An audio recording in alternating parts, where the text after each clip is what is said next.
Design Plus. Design Plus.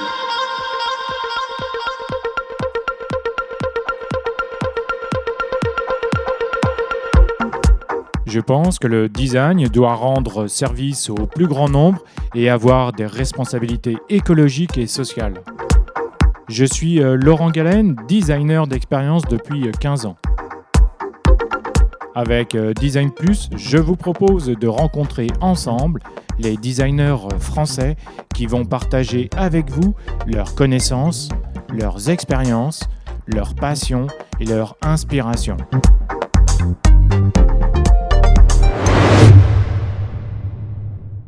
Maintenant, pour entrer dans le vif du sujet, est-ce que tu pourrais nous expliquer pourquoi tu voulais parler du design data-driven sur Design Plus aujourd'hui, s'il te plaît? C'est vrai que quand on a parlé de faire ce podcast, j'ai directement pensé à ce sujet design data driven. Alors pourquoi? Tu vas me dire, ok Fanny, tu gères un studio interne de créa comme plein d'autres. Finalement, qu'est-ce qui rend notre organisation ou peut-être notre production unique? Tout est parti de là.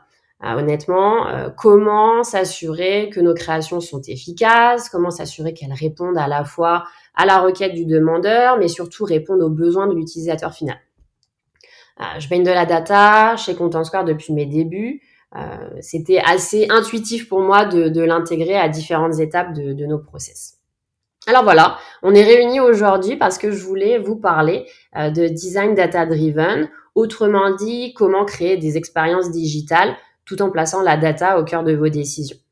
Chez Content Square, on a d'ailleurs un motto, Without data, this is just another opinion.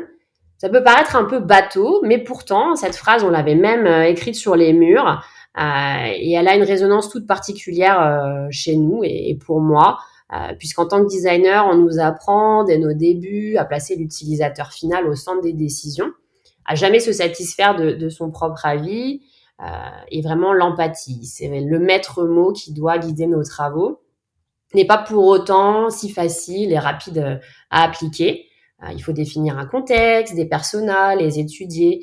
Mais vraiment, comment savoir être sûr qu'on va tomber juste, avoir analysé les bons comportements, bien les interpréter. Voilà, il y a toujours une petite part de mystère derrière tout ça. Et voilà, avant d'utiliser la data à grande échelle, je basais mon travail sur des lois UX, des tendances UI. Je plaçais le test utilisateur tout au long du process, comme beaucoup d'entre vous, je suis sûre, afin de valider mes choix. On mettait l'utilisateur déjà au centre de la réflexion, mais c'est vrai qu'assez vite, j'ai pu constater des biais ou des mythes qui, du coup, avec l'évolution rapide des expériences digitales et la complexité des comportements utilisateurs, ont posé problème. Il était aussi vraiment beaucoup plus facile de remettre en question un test utilisateur sur un petit panel. Et donc voilà, il a fallu trouver une solution à tous ces problèmes. Chez Content Square, j'ai eu la chance d'évoluer dans une société qui analyse des millions de data au quotidien. Et c'est cette analyse de masse qui en fait sa force. Aujourd'hui, on a plus de 1000 clients à travers le monde. On a pu analyser les tendances UX sur tous les secteurs d'activité, quel que soit le device, afin de comprendre les comportements, même les plus complexes, pour nos analyses.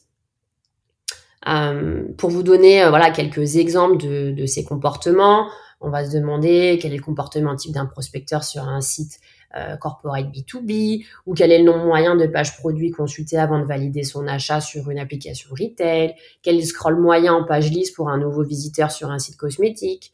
En vrai, la liste est infinie, sachant que la segmentation peut être encore plus poussée par pays, par navigateur web, etc. Donc voilà, c'est vraiment incroyable d'avoir accès à toute cette donnée, mais vous allez me dire comment on fait pour s'y retrouver finalement dans autant de data et que faire de toutes ces informations. Eh bien, nous avons collecté, agrégé toutes ces données pour en faire un benchmark que nous publions chaque année. Vous n'avez peut-être pas eu la chance de le voir passer en ce début d'année, mais vous inquiétez pas, le lien sera remis dans le post du podcast. Ces tendances, c'est vraiment la base du travail de mes UX stratégistes qui vont produire des best practices UX, UI qui seront utilisées comme formation en interne, mais aussi pour nos clients et qui vont pouvoir aussi servir de support de prospection pour nos événements marketing. Et j'en profite d'ailleurs pour vous dire qu'on va lancer notre portail design.contentsquare.com à la fin de l'année avec pour objectif de mettre à disposition de tout designer ces best practices data-driven.